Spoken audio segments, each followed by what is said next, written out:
성경을 한자를 푸는 대구의 오집사입니다. 오늘은 배주자에 대해서 말씀드리겠습니다.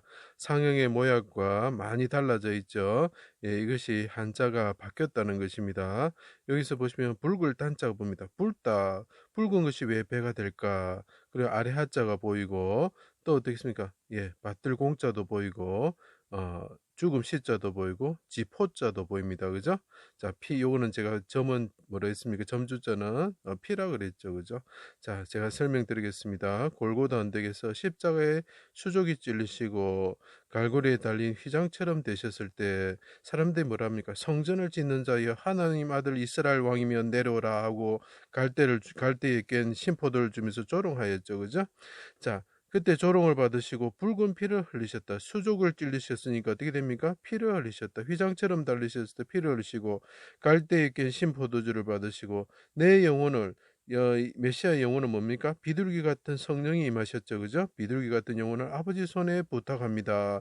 드립니다. 이렇게 이야기를 하는 거죠. 자, 메시아가 골고다 언덕에서 부르짖으면서 운명하시죠. 죽음 시자를 봐주세요. 골고다 언덕에서 부르짖으시고 운명하셨다는 거죠. 그분이 붉은 피를 흘리시고 아버지 내 영혼을 받아 주십시오. 아버지 집에 거하기를 원합니다. 이렇게 그 지포자가 있어야 됩니다. 집이 내 영혼을 드리오니 아버지 집에 거하기를 원합니다. 하고 십자가에 달리셔가지고 십자가에서 달려 죽으셨다. 그분이 십자가에 달리셨을 때 사람들이 성전을 짓는 자여 내려오라 하고 조롱을 받았다. 이렇게 이야기하는 거죠. 자, 그때 왜 이것이 배주자가 되는 거냐는 거죠. 자, 배에서 던져진 요나처럼, 요나라는 이름이 뜻이 뭡니까? 비둘기라는 거죠. 내 영혼이 비둘기라는 거죠. 배에서 던져진 요나가 어떻게 됩니까? 깊은 물에 빠지는 거죠. 그죠? 자, 노아의 방주에서 보내진 비둘기를 밖으로 보내죠. 까마귀를 먼저 보냅니다. 그리고 비둘기를 보냅니다. 그까지 다 설명하면 힘듭니다. 비둘기를 어떻게 보냅니다. 그죠? 그 비둘기가 누구겠습니까? 예, 성령 하나님이시며 예수 그리스도를 맡는 거예요. 술라미 예인으로 그 이미지가 연결이 되고 요나로 연결되고 그것이 메시아 솔로몬과 술라미인 다윗을 뜻하는 거게 되겠죠. 자, 보내진 비둘기처럼 대신 예수님이 있었다. 메시아가 비둘기처럼 아버지 배에서 벗어난다. 아버지의 집에서 나온다는 거예요. 지포자가 뭡니까? 이 배라는 거죠. 아버지가 계신 위로자, 노아라는 뜻이 뭡니까? 노아라는 위로자라는 거죠. 위안자라는 거죠. 위안자에서 배에서 나오는 비둘기 같은 신분이 있다라는 걸 나타내는 게 노아의 방주 이야기입니다. 그 배가 뭡니까? 아버지의 집이다는 거죠. 그죠? 이 비둘기처럼 대신 예수님이 뭐라고 그럽니까? 죽음의 깊은 물에서, 이거는 죽음의 깊은 물은 우리 죄로 인한 심판을 말합니다. 그때 통곡과 눈물로서 얼굴이 붉어졌다. 이분이 부르짖으면서 피를 흘리면서 붉어졌죠. 그러면서 그분이 부르짖는다는 거죠. 그 붉을 단자를 설명을 봐주세요. 무덤으로 내려가는 자와 같습니다. 무덤이 뭡니까? 소홀히 나의 집이 되었습니다. 지포자가 됩니다. 나의 날이 지나가는 빠른 배, 이거를 히브리 말로 갈대배와 같습니다. 그래서 그 대적들이 갈대를 꿰어서 조롱을 하는 겁니다. 내가 갈대배가 되었습니다. 하나님 아버지 당신의 집, 당신의 배로 가기를 원합니다. 내가 떠나왔던 그 노아의 아버지의 배와 같은 그 배집으로 돌아가기를 원합니다. 비둘기 같은 내 영혼을 아버지 손에 속군제물로 드립니다. 배에서 던져져 깊은 물에 잠긴 요나처럼 비둘기처럼 되었습니다. 그리고 요나를 구원하신 것처럼 깊은 물 위로 날아 돌아오는 비둘기를 방주에서 손을 내밀어 받는 노아처럼 아버지 저를 받아 주십시오. 예. 이분이 부르짖을 때 영혼에 대해서 이야기하죠. 그 영혼은 비둘기죠. 그 비둘기가 돌아가는 곳이 어딥니까? 배다는 거죠. 그것이 아버지의 집이라는 거죠.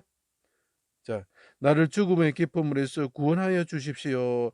깊은 물에서 구원하여 주십시오 하는 시편 69편에 말합니다. 소사님의 곡조에 맞췄다. 소사님이 뭡니까? 예, 백합화란 뜻입니다. 가시나무 같은데 백합화. 누굽니까? 비둘기 같은 술람이죠. 다 연결이 됩니다. 백합화, 비둘기는 같은 거죠. 자, 이 비둘기 같은 깊은 물에 잠겼다. 요나를 말하는 겁니다. 이분이 누굽니까? 예, 다윗이라는 거죠. 솔로몬이라는 거죠. 술람이라는 거죠. 그분이 주셔서 깊은 물에서 구원하여 주셔서 아버지 집에 거하기를 원합니다. 아버지 집입니까? 아버지 집에서 자기가 나왔죠. 그 집이 뭐죠? 방주와 같은 거죠. 아버지 집에 돌아가기를 원합니다. 그래서 이 배주자가 되는 겁니다. 이건 배를 나타내는 형상을 나타내는 것이 아닙니다. 여호와의 부활 후에 무덤에 자던 자들이 일어나 거룩한 성에 들어갔다. 예수님이 부활하셔서 하나님의 집에 들어가는 거죠. 시온산 그 언덕에 오셔서 예루살렘에서 용사처럼 해산하는 여인처럼 부르짖으시고 이스라엘 왕이 되셨습니다. 그때 어떻게 되느냐? 노젓는 배, 큰 배가 통행하지 못한다. 이분이 그 시온산에서 부르짖을 때 어떻게 된다고요? 배와 큰 배가 통행하지 못한다. 왜냐하면 그가 우리를 구원하실 왕이고 그분이 죽음에서 우리를 죽음의 물에서 구원할 구원의 방주시기 때문입니다. 그래서 우리가 그 노아의 방주 보면 300척, 50척, 30척 이런 길이를 재는 것이 다 메시아를 나타내는 숫자가 되고 그 50척이라면 뭡니까? 예.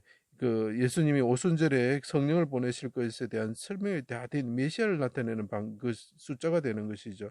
그래서 이것이 아버지 집에 돌아가길 원합니다. 아버지 내가 비둘기처럼 노아의 방주에서 놓은 비둘기처럼 되었습니다. 아버지 집, 아버지의 방주로 돌아가기를 원합니다. 이렇게 부르짖으시는 거죠. 그때 그분이 우리 방주가 되시는 거죠. 배와 선박의 의미가 되는 것입니다. 자, 그것을 또 설명하기 위해서 왜 붉은 단자가 들어갔냐는 거죠. 성전을 지는 자 솔로몬 술람이 제가 같은 사람이라 했습니다. 예, 비둘기라고 표현하죠. 그죠? 예, 비둘기라고 표현하는데 아까 똑같은 이야기입니다. 그는 에돔 땅, 붉다는 뜻이죠. 에돔이는 붉다는 뜻입니다. 홍해변, 붉다는 뜻입니다. 에시온 게벨에서 배를 지었다. 이렇게 이야기를 하는 거죠. 자, 붉은 것과 관련되고 성전을 짓는 자의 조롱받는 자인데 성전을 짓는 사람이 부르짖을 때 3일 만에 부활하셔서 성전을 지었죠. 성전을 짓는 자가 붉게 된 것과 연관이 될 때 피를 흘리고 붉게 되어가지고 통곡과 눈물로 얼굴이 붉어지는 자가 되었을 때 그분이 뭘 한다고요? 배를 짓는다는 거죠. 구원의 방주를 짓는다는 거죠. 그래서 에시온게벨에서 배를 짓는 것입니다. 에시온게벨은 또 뜻이 있습니다. 나중에 한번 설명하겠습니다. 배를 짓는 자가 된다는 거, 배주자가 되는 수밖에 없는 거죠. 자, 그래 아담, 여호수아 이거는 요단강 지날 때 아담 이게 붉다는 뜻입니다. 여호수아 뭡니까? 예수아 붉은 예수아가 나타날 때 어떻게 됩니까? 예, 배가 되는 거죠, 그죠? 다윗도 붉게 되는 거죠.